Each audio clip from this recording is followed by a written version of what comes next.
Oh, terhalang oh. Trailer melentang. Allah Akbar, baru jadi tu.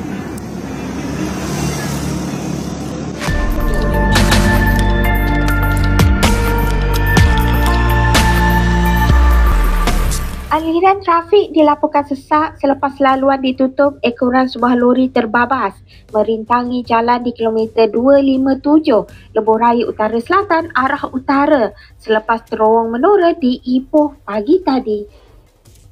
Difahamkan keadaan itu menyebabkan trafik tidak bergerak sejauh lebih 3 km. Lembaga Lebuh Raya Malaysia LLM Infotrafik menasihatkan pengguna supaya menggunakan laluan alternatif.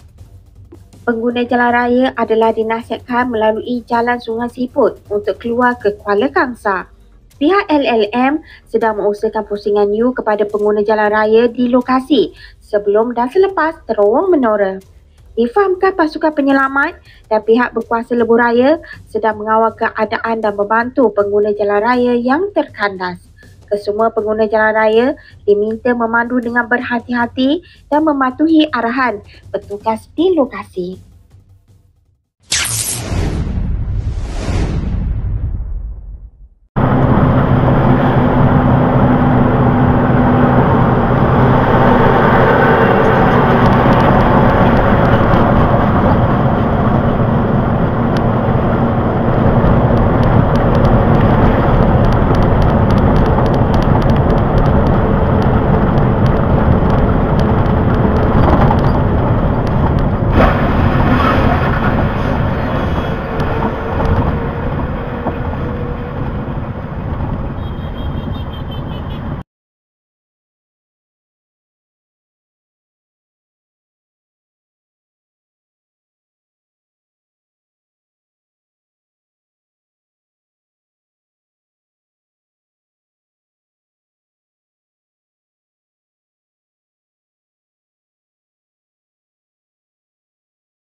Assalamualaikum, selamat pagi. Baru jadi lah, ngam-ngam baru jadi tu.